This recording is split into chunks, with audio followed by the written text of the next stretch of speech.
Hi guys. So here we are, Animal Farms, Chapter 5. As winter drew on, Molly became more and more troublesome. She was late for work every morning and excused herself by saying that she had overslept and complained of mysterious pains, although her appetite was excellent. On every kind of pretext, she would run away from work and go to the drinking pool, where she would stand foolishly gazing at her own reflection in the water. But there were also rumors of something more serious. One day, as Molly strolled blithely into the yard, flirting her long tail and chewing at a stalk of hay, Clover took her aside. "Molly," she said, "I have something very serious to say to you. This morning I saw you looking over the hedge that divides Animal Farm from Foxwood. One of Mr. Pilkington's men was standing on the other side of the hedge, and I was a long way away, but I'm almost certain I saw this. He was talking to you, and you were allowing him to stroke your nose. What does this mean, Molly?" "He didn't! I wasn't! It isn't true!" cried Molly, beginning to prance about and paw the ground. "Molly, look me in the face. Do you give me your word of honor that that man was not stroking your nose?" "It isn't true," repeated Molly, but she could not look Clover in the face. In the next moment she took to her heels and galloped away into the field. A thought struck Clover. Without saying anything to the others, she went to Molly's stall and turned over the straw with her hoof.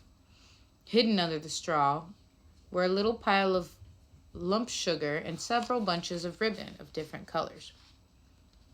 3 days later, Molly disappeared. For some weeks, nothing was known of her whereabouts.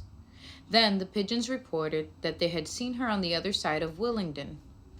She was between the shafts of a smart dog cart painted red and black, which was standing outside a public house.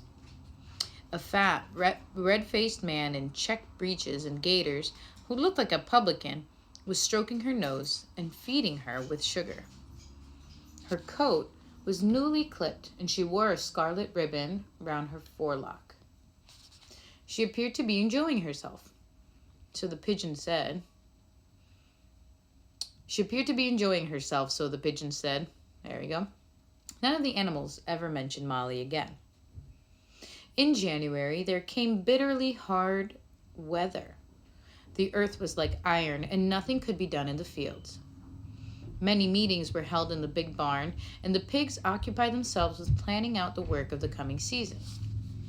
It had come to be accepted that the pigs, who were manifestly cleverer than the other animals, should decide all questions of farm policy, though their decisions had to be ratified by a majority vote. Ratified means, like, checked off, everyone accepts. This arrangement would have worked well enough if it had not been for the disputes between Snowball and Napoleon. These two disagreed at every point where disagreement was possible. If one of them suggested sowing a bigger acreage with barley, the other was certain to demand a bigger acreage of oats.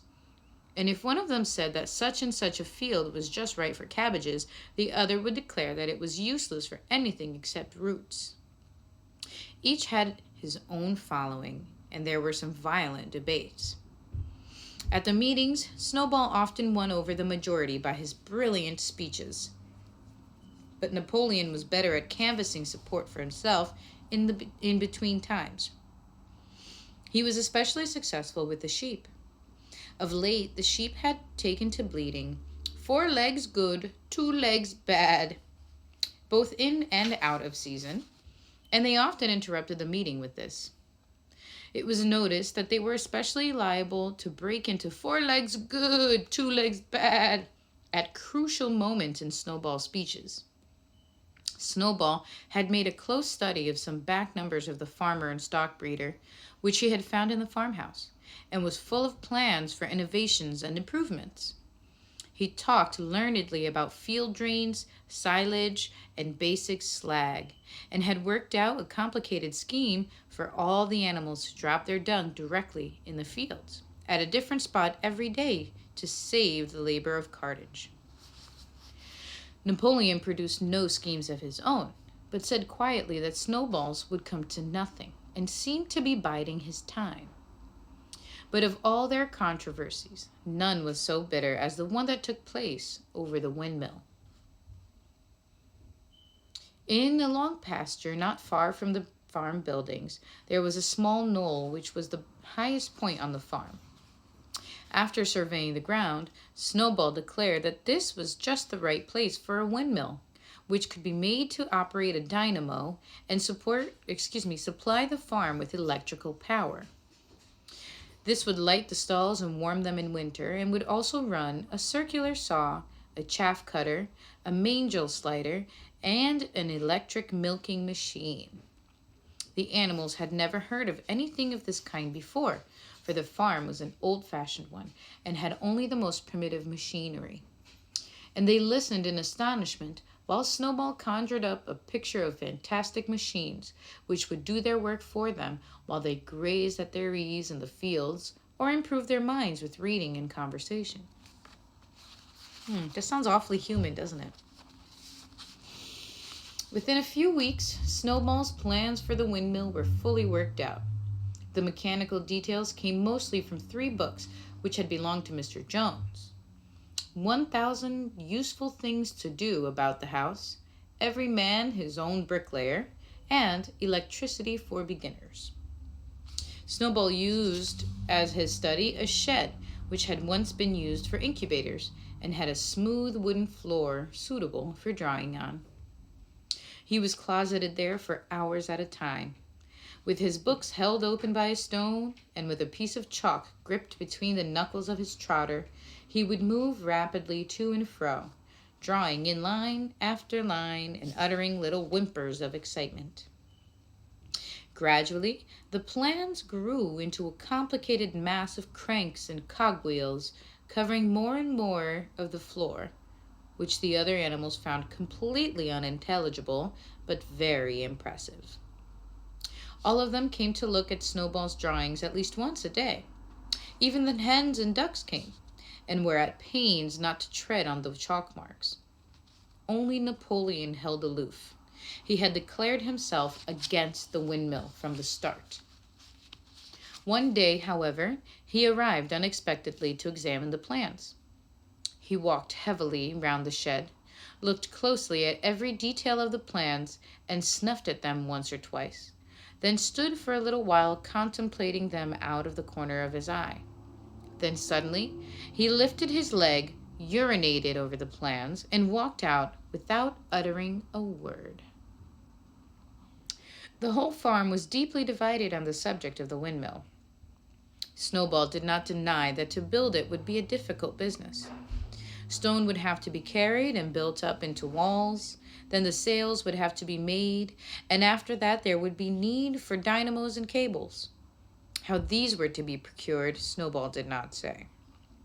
But he maintained that it would all be done in a year. And thereafter, he declared, so much labor would be saved that the animals would only need to work 3 days a week. Napoleon, on the other hand, argued that the great need of the moment was to increase food production, and that if they wasted time on the windmill, they would all starve to death. The animals formed themselves into 2 factions under the slogans, "Vote for Snowball and the 3-day week," and "Vote for Napoleon and the full manger." Benjamin was the only animal who did not side with either faction. He refused to believe that He refused to believe either that food would become more plentiful or that the windmill would save work. Windmill or no windmill, he said, life would go on as it always had gone on, that is, badly. Apart from the disputes over the windmill, there was the question of the defense of the farm. It was fully realized that though the human beings had been defeated in the battle of the cowshed, they might make another and more determined attempt to recapture the farm and reinstate Mr. Jones. They had all the more reason for doing so because the news of their defeat had spread across the countryside and made the animals on the neighboring farms more restive than ever. As usual, Snowball and Napoleon were in disagreement. According to Napoleon, what the animals must do was to procure firearms and train themselves in the use of them. According to Snowball, they must send out more and more pigeons and stir up rebellion among the animals on the other farms. The one argued that if rebellions happened everywhere, they would have no need to defend themselves. The animals listened first to Napoleon, then to Snowball, and could not make up their minds, which was right. Indeed, they always found themselves in agreement with the one who was speaking at the moment. Isn't that weird? Didn't really matter. They couldn't decide which one was right. They just were like, oh, the one who's speaking is like, yeah, I agree with him. And then the other guy talks and like, no, that guy made a lot of sense. No, that guy's right. No, that guy. They're animals. At last, the day came when Snowball's plans were completed. At the meeting on the following Sunday, the question of whether or not to begin work on the windmill was to be put to the vote. When the animals had assembled in the big barn, Snowball stood up, and though occasionally interrupted by bleating from the sheep, set forth his reasons for advocating the building of the windmill. Then Napoleon stood up to reply. He said very quietly that the windmill was nonsense, and that he advised nobody to vote for it, and promptly sat down again. He had spoken for barely 30 seconds, and seemed almost indifferent as to the effect he produced. At this, Snowball sprang to his feet, and shouting down the sheep who had begun bleating again, broke into a passionate appeal in favor of the windmill. Until now, the animals had been about equally divided in their sympathies, but in a moment, Snowball's eloquence had carried them away. In glowing sentences, he painted a picture of Animal Farm as it might be when sordid labor was lifted from the animals' backs. His imagination had now run far beyond chaff cutters and turnip slicers.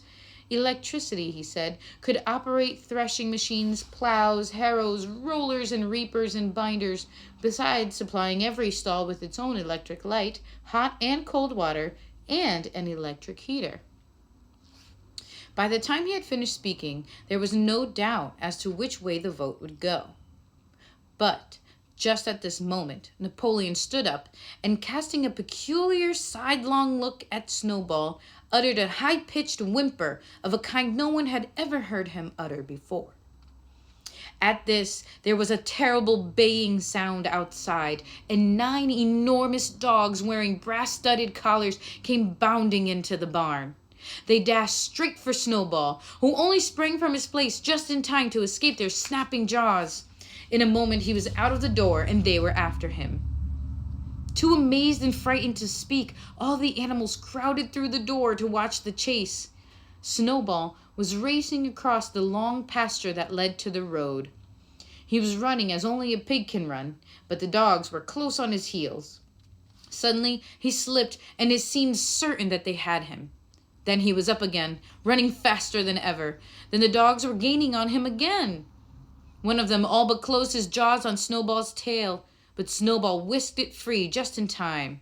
Then he put on extra spurt, with a few inches to spare, slipped through a hole in the hedge, and was seen no more. Silent and terrified, the animals crept back into the barn. In a moment, the dogs came bounding back. At first, no one had been able to imagine where these creatures came from, but the problem was soon solved. They were the puppies whom Napoleon had taken away from their mothers and reared privately. Though not yet full grown, they were huge dogs, and as fierce-looking as wolves. They kept close to Napoleon.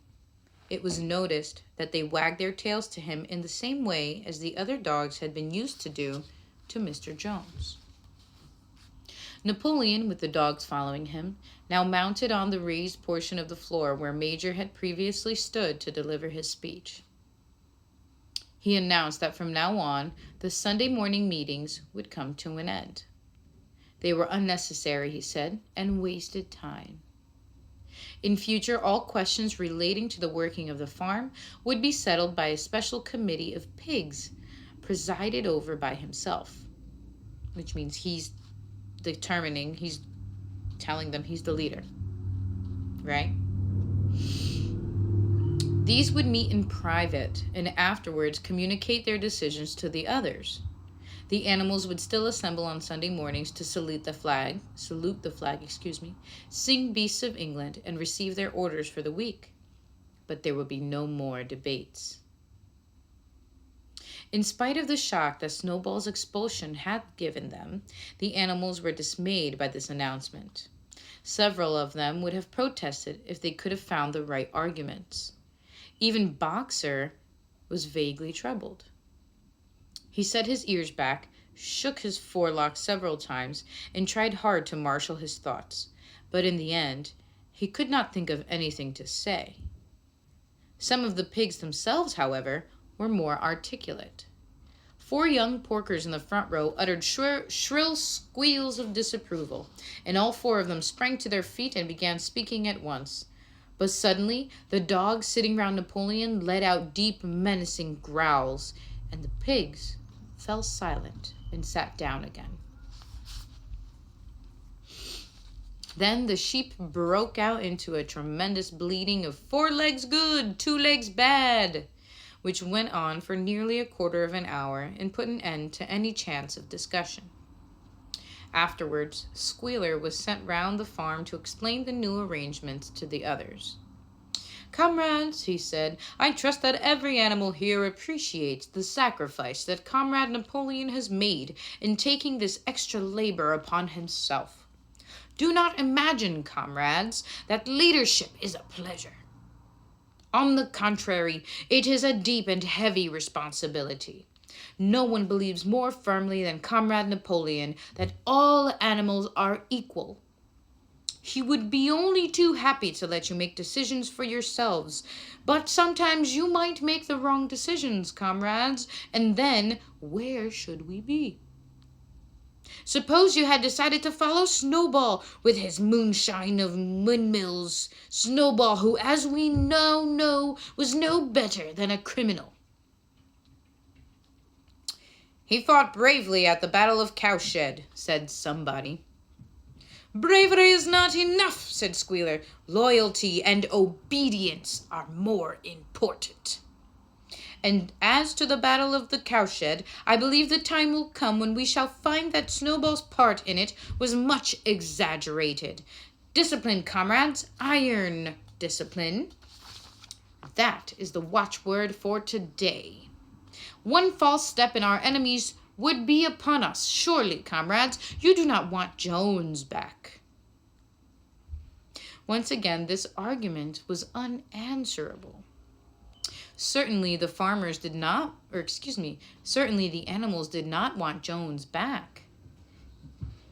If the holding of debates on Sunday mornings was liable to bring him back, then the debates must stop. Boxer, who had now had time to think things over, voiced the general feeling by saying, "If Comrade Napoleon says it, it must be right." And from then on he adopted the maxim, "Napoleon is always right," in addition to his private motto of, "I will work harder." By this time, the weather had broken and the spring plowing had begun. The shed where Snowball had drawn his plans of the windmill had been shut up, and it was assumed that the plans had been rubbed off the floor. Every Sunday morning at 10 o'clock, the animals assembled in the big barn to receive their orders for the week. The skull of old Major, now clean of flesh, had been disinterred from the orchard and set up on a stump at the foot of the flagstaff beside the gun. That's really weird, isn't it? After the hoisting of the flag, the animals were required to file past the skull in a reverent manner before entering the barn. Nowadays, they did not sit all together as they had done in the past. Napoleon, with Squealer and another pig named Minimus, who had a remarkable gift for composing songs and poems, sat on the front of the raised platform with the 9 young dogs forming a semicircle round them, and the other pigs sitting behind. The rest of the animals sat facing them in the main body of the barn. Napoleon read out the orders for the week in a gruff, soldierly style, and after a single singing of Beast of England, all the animals dispersed. On the third Sunday after Snowball's expulsion, the animals were somewhat surprised to hear Napoleon announce that the windmill was to be built after all. He did not give any reason for having changed his mind, but merely warned the animals that this extra task would mean very hard work. It might even be necessary to reduce their rations. Their plans, however, had all been prepared down to the last detail. A special committee of pigs had been at work upon them for the past 3 weeks. The building of the windmill, with various other improvements, was expected to take 2 years. That evening, Squealer explained privately to the other animals that Napoleon had never in reality been opposed to the windmill.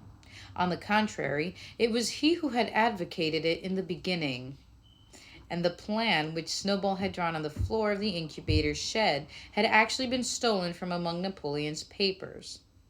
The windmill was, in fact, Napoleon's own creation. Why, then, he asked somebody, had he spoken so strongly against it? Here, Squealer looked very sly. That, he said, was Comrade Napoleon's cunning. He had seemed to oppose the windmill, simply as a maneuver to get rid of Snowball, who was a dangerous character and a bad influence. Now that Snowball was out of the way, the plan could go forward without his interference.